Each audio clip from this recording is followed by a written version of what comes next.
ようこそスバル王国の皆様。ゆっくりレ夢ムちゃんです。今回は現役の新型 WRX-S4 オーナーへガチ質問したスレミン反応集。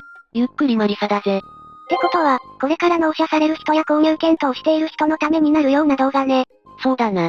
ただ質問がめっちゃ多かったから長編になってしまった。申し訳ない。時間も惜しいのでタイトルコール。大暴露。現役 WRX-S4 オーナーに聞く質問コーナー23選に対するスレミニの反応集を紹介するぜ。それじゃあ早速、ゆっくりしていってね。さっきも話したが、今回は現役で新型 WRX-S4 に乗ってる人への質問コーナーになる。質問内容はカテゴリーで23個に分けてあるが、類似したものを含めると実際もっと多い。てなわけで早速見ていきましょう。まずは納車のスパンについての質問だ。納車組に質問ですが、完成時から納車ってどれくらい日数かかりましたか？製造日、群馬からの配送がだいたい2週間以内。そこから1週間たがら最短で3週間くらいだと思うよ。ありがとう。完成日が決まったからワクワクしてたけど思ったよりかかるんだな。注文。みんな2週間くらいだと言ってるんで補足。今日、ちょうどディラーで聞いてきたんだけど完成して、1000便プラス登録で2週間くらい。自分の場合はエアロなどのオプションパーツプラスコーティングで3日から4日とのことでした。わざわざ補足ありがとう。他の情報とまとめると、登録陸送で1週間、オプション取り付けコーティングで3から4日だから、最短だと 1.5 週間くらいなのかな。ただ結局納車は土日になりがちなので、そうするとタイミング次第では2週間くらいになるって感じかな。自分の場合はもう車は完成してるんだけど出荷が今、遅れてて2週間プラスアルファで3週間くらいと言われたよ。九州だけど、2週間かからないくらいで納車されたよ。コーティングなしで1000便の待ちもなければ1週間程度は早くなるらしい。情報ありがとう。東京で1000便はないだろうし2週間くらいと思って期待してみようかな。うちも2週間。ただ、土日に納車希望したから、もう、納車可能なはず。2週間の期待値が高くなってきた。ありがとう。続いて燃費に関する疑問。先代と比べて燃費はどう？すべての動画チェックしてるけど、全車オプションのレカロがついてて純正のレボーグと共通のシートがついてる車を一度も見たことがない。これじゃレカロが純正でついてくるのかと勘違いされても仕方がないのでは。ここまで極端だとレカロつけるのが当たり前で純正はクソシートで金をケチった人だけが選ぶみたいな感じで、スウェードが嫌いなので純正のままで行こうと思っている自分がバカみたいに思えてくる。レカロも STI 通常も両方乗ったけど、レカロだとホールド感強く感じる人は通常シートでもいいと思う。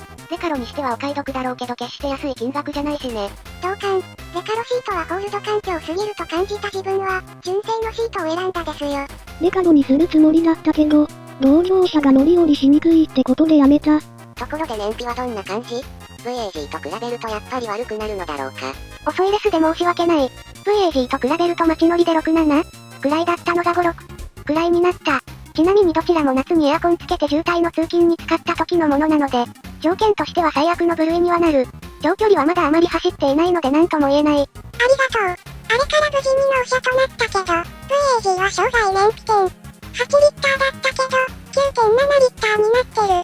平均速度が 30km 毎時くらいになる郊外路7割。残りは市外だけどね。やっぱり1リッターくらい落ちるな。アイドルストップなしで。まだまだ鳴らしだけどね。VAG より悪いね。ちょっとびっくり。この車、計器燃費と満タン砲の乖離がほとんどない。漏れの車だけ？ VAG の頃は1割くらい、満タン砲の方が悪かったけど。ちなみに GPS での即居燃費は計器燃費より1割ほど落ちる。VAG と比べると 0.5km リッターかくらいかな。まだ 1000km だけどそれほど悪くない。次はアイサイトに対する疑問点の話。車外の前後ドラレコつけたいけどアイサイトの影響ないよね。おとなしく純正付けた方が良いのかな？視界の方は禁止領域にかからなければ大丈夫。かなり制約は受けるはず。電波障害 EMC の方は国内のちゃんとしたメーカーのものなら大丈夫。EX ナビの TV、ラジオもは弱いとのこと。中華ブランドのものには気をつけた方が良い。ドラレコは結構ノイズですね。TV アンテナ近くにつけると TV 映らなくなるし、推奨取り付け位置がルームミラーの裏でアイサイト付近ってのが難点。EMC が気になるなら、フロントウィンドウに貼り付けるのではなく、視点は下がるけどダッシュボード上という選択肢もある。基本的に純正以外は、なんかあった時にドライブレコーダーのせいと言われて終わる程度だな。レベル3じゃないから実質的に関係ないけど。地図データの更新について、4月10日納車自宅の Wi-Fi で最新地図に更新したからもう大丈夫と思っていら、地図データは2種類あるのに本日気がつきました。Wi-Fi で更新できるのはナビ用の地図データのみで、アイサイト X 用の 3D 高詳細地図データは D ラでないと更新できないようです。自分の車のバージョンを調べたら2021年秋1となっており、スバル HP で調べたら最新は2022年春版でした。もうすぐ1ヶ月点検なので、この時に更新してもらうつもりです。言わなくとも更新してくれるのかはこの時聞いときます。EX 納車待ちの皆さん、納車時に最新の 3D 高詳細地図データに更新されていることの確認をお勧めします。アイサイト X 用の 3D 地図データについての続行。どうも調べたら無料でなく、更新1回につき3300円みたいです。およそ年4回更新されるみたいで、自分のは2021年秋版でしたがこの後に2022年冬版1月更新、最新2022年春版4月更新となってます。4月10日納車だったので2021年秋版で納車時に最新になってないのはおかしくないかディラーで聞いてみます。うまくいけば無料になるかもしれませんが、今後、有料なのでどのくらいの頻度で更新すればよいかが難しいと思います。納車費ではなくカーナビ工場での生産月に依存するのでは？4月10日なら冬バージョンが普通だと思うので、ごねてディーラーの不評を買わないように気をつけて、これからも長い付き合いなのだから。情報ありがとうございます。別件 SH5 フォレ部品交換でディーラー駅、あなたが言うようにナビ製造時に依存してるとの説明を受けました。結論から言うとデータ更新は有料になるそうです。ただ、2つ前の秋版だったので完全に納得したわけではなかったのですが、できれば前もって教えてくれるかホームページ上で、明示納車時のバージョンが保証されるのでなく製造時のバージョンとされればよかったと言っておきました。ディーラーとの関係は良好ですよ。今度の S4 も、いいリッターを、SH5 と続き3代目ですし、しつこく値切ってもいませんし、担当とも S4 の納車まで経過情報をこまめに入れてくれて、率直に意見を言える良い関係です。あと追加で仕入れた地図データ情報でデータ更新は ROM みたいに事前注文が必要なものでなく、USB 経由で更新するので点検時に注文すればすぐにできるそうですが、更新時間がかなり必要だそうです。冬版と春版の更新部分を調べたのですが自分のよく使う地域とは全く関係がなかったので、神奈川県在住で関係のある先月開通した新東名の新秦のインターからの区間が反映されたら更新するつもりです。お騒がせして申し訳ありませんでした。VAG は 135km までセットできるけど、新型は 120km まで ?135 までできます。3D 高詳細地図データって納車された時って2021年秋1となってるけどこれ普通？普通だね。ベースの地図データは更新された時点で内容は半年1年前のものを編集する。さらに自動車メーカーがナビ仕入れた時点のものだから、在庫なくなるまで一定期間は同じ。自動車メーカーが車両に搭載してから更新することはない。更新は納車後にユーザーが行うしかない。EX ナビも納車後に更新だね。お次はドライブレコーダーの話。純正のドラレコって画質どうですか？7万円って高いと思うけど純正をつける利点って何でしょうか？純正の利点は純正ってところじゃないの？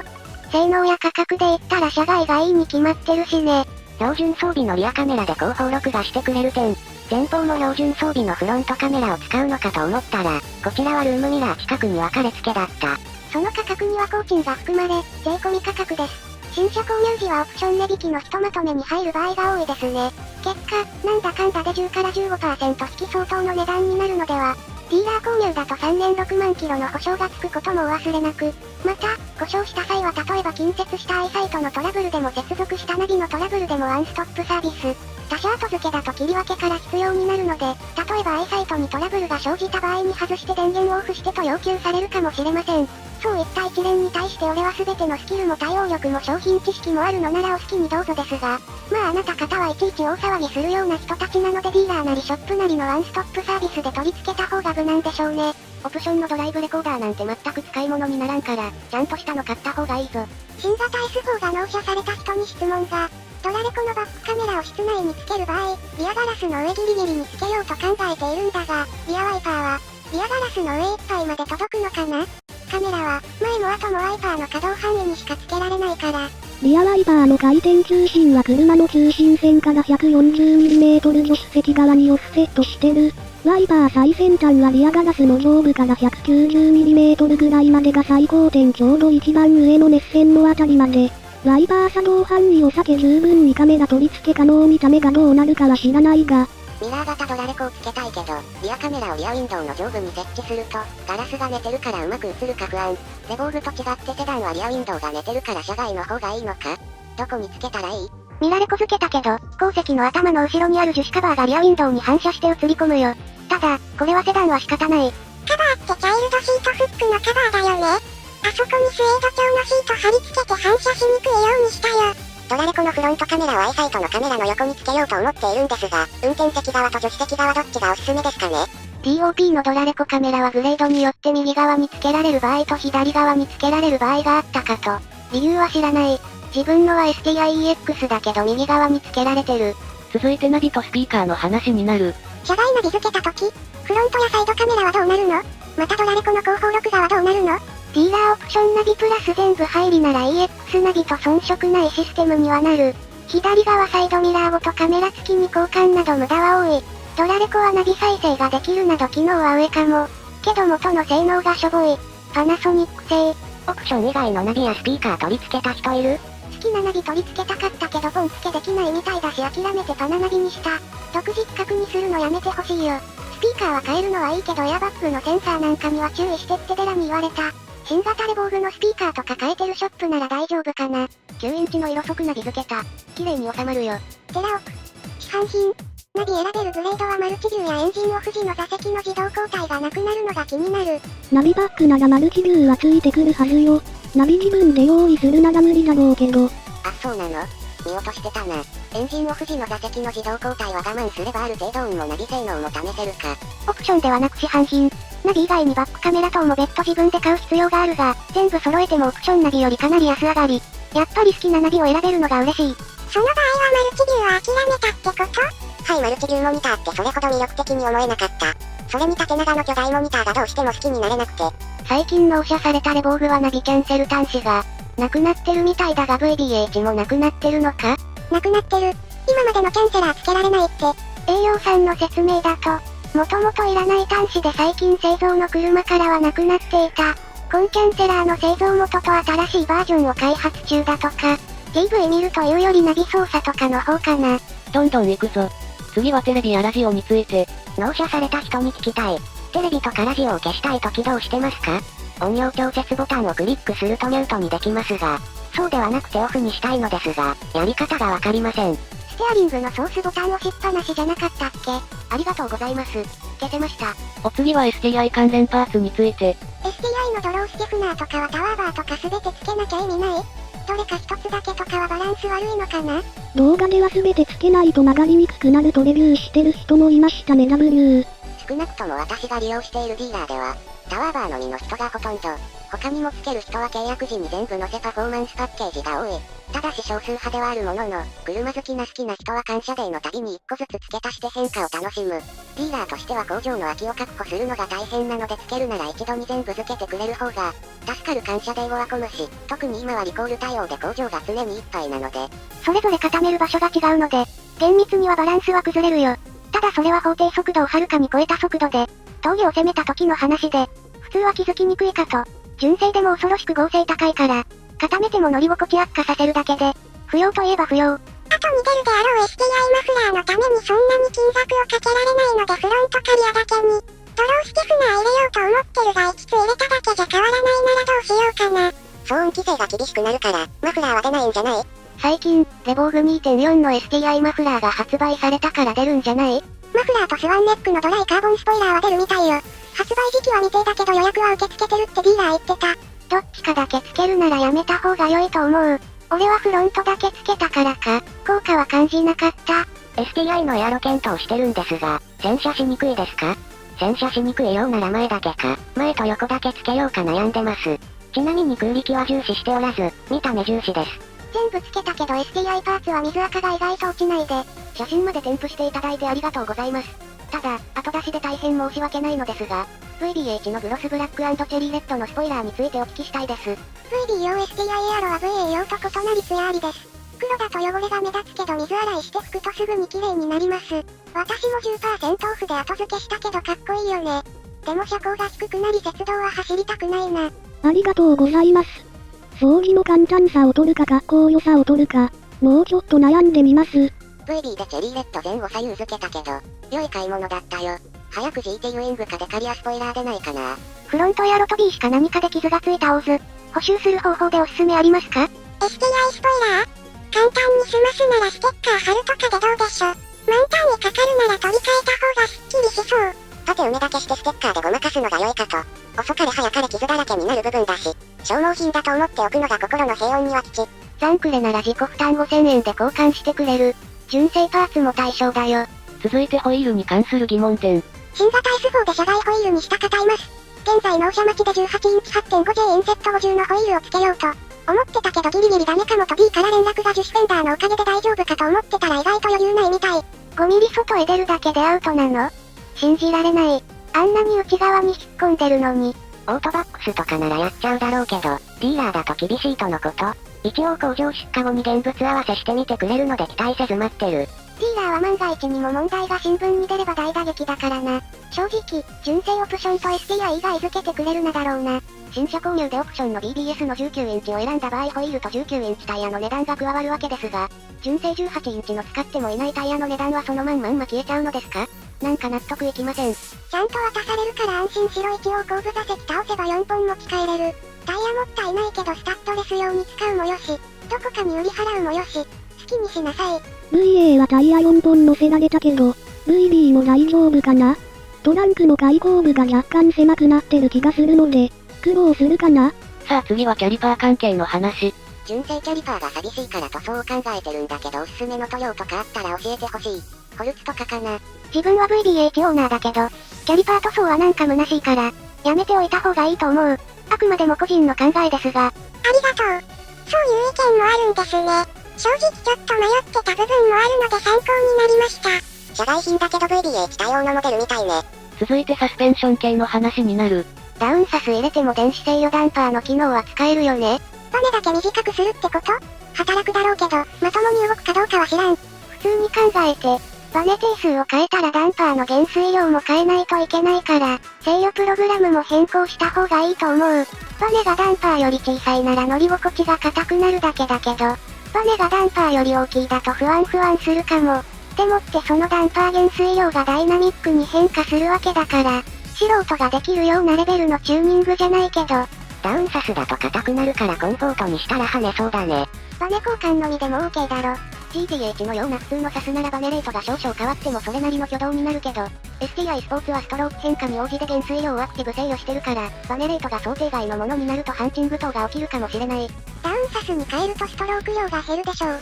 すると計算上は底付きするまでに余裕があるはずだったのに、実際はもう底付きしていたとか、以下省略。後半に突入だ。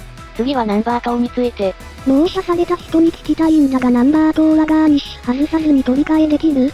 トリセツ PDF 版の P687 に載ってる、トランク裏カバーの樹脂クリップ9個を外す必要あり、そして、T10 の LED に光電球と交換し、カバーを再取り付けする。お次はサンルーフとレカロシートの話。サンルーフ付けるか悩んでるんだけど、皆さんはどうしました？近くにサンルーフありの試乗車がなくてどんな感じかわからず。サンルーフつけました。理由1喫煙者では必須アイテム、煙の換気効果が大きい。納車1ヶ月なのでまだ禁煙者にしてますがそのうち吸い出すと思う。理由にサンルーフは値落ちしない。3年、5年後でもプラス10万の価値がある。レカロシートよりリセールバリューが高い。欠点は重量増と故障の可能性が高くなるが、予算に余裕があればおすすめです。リセールのこと考えてありにしました。サンルーフ付き試乗したけど日差し邪魔くさくてすぐ閉めたからサンルーフなしでオーダーしたわよ。リセール考えるとレカロとサンルーフは絶対かと思ったから選択した。スエードよりもレザーの方が劣化が少ないだろうと思って標準シートのままにした。サンルーフも、ゴムの劣化で癒着したり雨漏りしたりすることがあるので避けた。昔レカロでサンルーフ付きの車に乗ってたけど、5年ほどでズタボロになったのがトラウマになってる。アルカンターラだからエンプクラスの本側に対して耐久性が劣ることはないだろうけどね。 SPANDIVDR。まあ河川だから丈夫だね。生地そのものは長持ちするかもしれないけど、表皮の肝がへたれたら終わりなんだよね。続いてボディサイドモールディングの話も。初マイカーで大事に乗りたいからボディサイドモールディングをつけようか迷ってるんだけど見た目としてはやぼったい気がしてて悩んでます。過去につけてた人とか今回付ける人とかいたらアドバイスなどいただけないでしょうか。VB はすでに SUV テイストでゴテゴテしてるから、モールディングはありかなと個人的に思う。洗剤ならつけたくないけど。意見ありがとう。確かに洗剤には合わないけど今回は逆に SUV っぽさを生かすと考えると良いのかも。もう少し悩んでみます。次はみんなげになるセキュリティについて。セキュリティはどうされてますか？トヨタみたいな T コネクトがないので位置情報とかはせめてほしいのですが。スターリンクで位置情報が取れるはずなんだけど、セキュリティアラートと連動してほしいかも。でもスマホから自社位置が検索できると困る人もいるかな。ドラレコもカーナビの走行ログも困る人がいるらしい。困るなら使わなければいいと言えるけど、使わない理由を問い詰められる人もいるのです。あ、友達の話ね。なるほど。自分は車の位置を確認したいからトヨタみたいに常に見れたり、離れた駐車場までの道忘れた場合にスマホのアプリと連動してそこまで案内してくれる機能が良かった。物理的な対策としてリレーアタック防止キーケース500円を常用。長時間の駐車時にはホーン連動式のハンドルロック4000円を使用。盗難保証がある任意保険に加入保証額550万円ぐらいかな。ありがとう。家に駐車場がないのでハンドルロックだけスバルで買いました。続いてトランクの話。今のはアームが金属。前型だけどワイパー上げたままトランク開けたよ。普通にパタンとワイパー倒れるだけだ。アームは樹脂なので特になんともなかった。アームが倒れて事なきを得るか、激しくぶつかって破損するか、いずれにせよ傷はつくと思うので、試す勇気のある人はいないだろうね。洗車時にまさにリアワイパーやっちまいました。手で押さえながら開けたんで軽傷 W。トランクの縁の接触部が白くなった。まあ気づかないレベル。キーにもトランクオープンのボタンがあるので要注意。キーをズボンのポケットに入れたままリアワイパーを立てるの厳禁。例えばだけど今後大型リアスポやカーボンリアスポ出たとしたら、リアワイパー立てたままだと大惨事になることもありそう。トランクリッドが重くなれば小惨事で済むかも。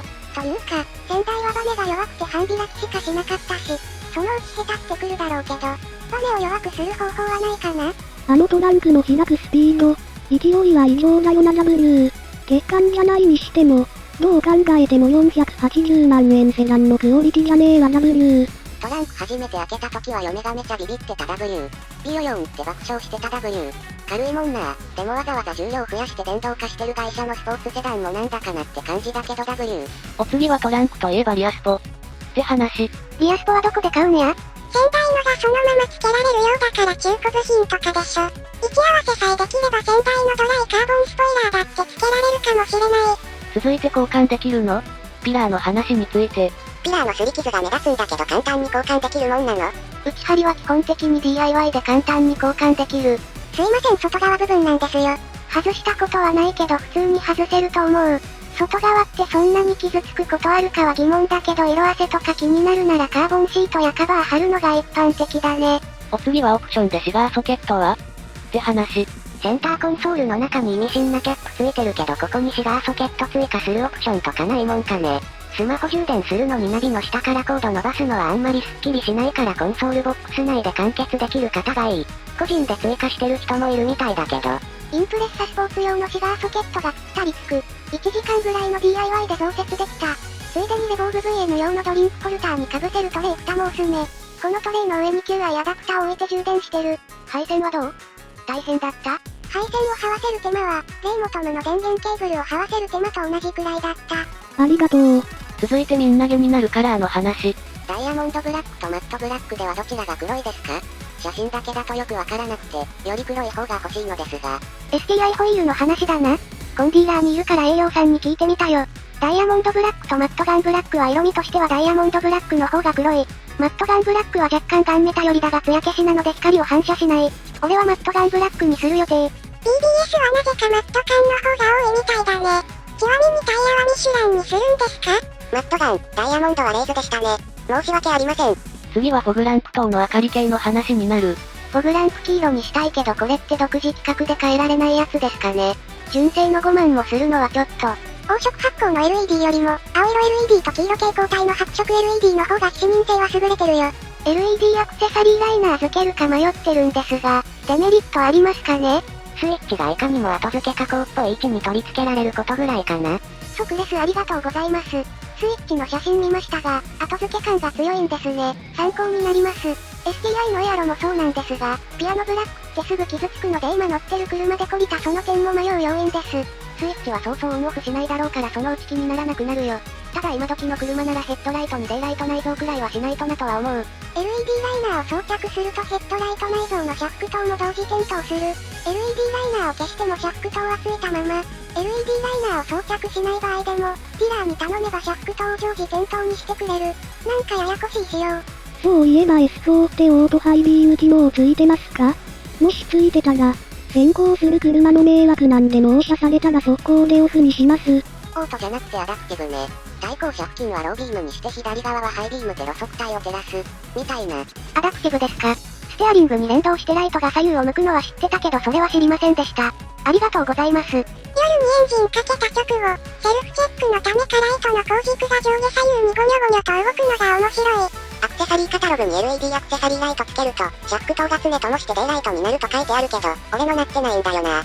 なんかやり方あるの？ディーラーに言えばいいですよ。デイライト化できます。ディーラーに言わないと、デフォルトでデイライトにはならないの？確か VN ごときに依頼してデイライト化した記憶。S4 納車時に同じ設定にしといて言うたら現在デイライト化されてますね。LED アクセサリーライナー付きでポジションランプも普通にデイライト化してるけど、特にディーラーに頼んだことはない。もし違うのならなんかがおかしい。両ディーラー問い合わせ案件。マジかよ、めんどくせえな。ありがとう。トランク全力で開くのはディーラーの人も納車時に一言忠告してるって言ってた。なんだろうなあの威力は。トランク開けるときにはリアワイパーに気をつけるように念を押された。洗車時、リアウィンドウを拭くために上げたワイパーを戻し忘れてトランク開けたら悲惨なことになると。続いて積載の話も。そういえば製薬時にタイヤ4本ちゃんと詰めると言われたがどう積むんだろう。トランクに2本、後席畳んで2本って感じだろうか。来月早々に冬用タイヤに履き替える予定なんだが、夏用タイヤを4本積んで帰ってこれるかどうか心配。今月中に履き替える人いたら、乗せれるかどうか教えてほしい。お次は走行中のノイズの話。2000回転くらいで高音のノイズ？機械的なミンミンゼミの鳴き声みたいな音がするんだけど、皆さんは、どうですか？オーディを切って無音にしてないと気づかないレベルなんだけど、気になりだしたら止まらん。それくらいの小さいクズとノイズは聞こえたけど、USB コネクタ裏側のカーペットがないところに遮音シートをかぶせたら聞こえなくなった。ミンミンでなくシャッシャッと聞こえてた。ちなみにこちらは鳴らし中だけど、その方はどうですか？鳴らし運転中です。まだ 500km くらいしか乗ってません。しばらくしても治らないようなら遮音シートしてみます。ありがとうございました。返信ありがとう。鳴らし終わる頃に消えるといいな。小さい音でも気にはなるもんね。オーディオとか何も聞いてない状態だと走ってる時シャラララというかキーンというか文字にしにくいけど甲高い音が聞こえるのは自分だけかな。不快なほど大きな音じゃないし音楽鳴らしたら全くわからなくなるから問題ないけどなんだろこれ。CVT の音だろ。多分同じ音だと思うけどこっちもしてる。ディーラー言ったけど原因不明。走行に影響はないところだし、他の客から同様の事象報告もないから我慢してって言われた。エンジン音聞きたくて無音で走ってると気になってしょうがない。自分のもその音がしてたから半年点検で見てもらったら CVT の4ってことが判明したので CVT 交換してもらった。その後は音はせず快適。我慢しろっていうディーラーはやる気がないだけだから文句言ったら多分点検してくれるはず。CVT は無音じゃないしね。異音かどうかは程度問題だと思う。それにチェーン式 CVT はベルト式 CVT に比べてシャラシャラ音が欠点と言われてるし。ところで半年点検で CVT の世界って6月以前の納車？多分 CVT じゃないかな。ウィーンって音。エンジン温まるまで猫が出る。自分もするけど嫌いじゃないよ。むしろなんか機械の音が好き。最後になるがアイドリングストップについて。そういやアイドリングストップはオフにできないの？できるけどメニュー呼び出してオフってパネル2回押さなきゃいけない。昔のは物理ボタン一発でオフにできた。目視しなくても手探りでオフにできて今思えば楽だった。ですありがとうございます。それはちょっと手間ですね。EX グレードはタッチパネル2回。EX グレードは違う。とはいえ EX グレードはほとんど売れていない模様。私は高速ほとんど乗らないので STI スポーツ R 注文しました。だから EX グレードです。ということはアイドリングストップオフの方法も違うということですね。物理ボタンだったらいいな。あれ？うちの車は EX だけど画面のその他を押してアイドリングストップを押す2回タッチでオフにしてる。他のやり方とかあるの？オートマ久しぶりなもんでアイドリングストップの車持つのいい初めてなのね。アイドリングストップってキャンセルした方がいいの？通勤でも使ってるけど動作自体は気にならないけど、頻繁なエンジンスタートストップって車に良くないからキャンセルする人多いのかな。車に良くないってことはないから好きにすればよいかと。自分の場合、信号待ちで先頭になった時に発進がワンテンポ遅れるのが嫌なのと、一時停止でエンジン止まるのが嫌だからオフにしてる。長時間ご視聴ありがとうございました。これを見た現役新型 S4 乗りの方もコメントよろしくね。それではまた次回の動画でお会いしましょう。最後までご視聴ありがとうございました。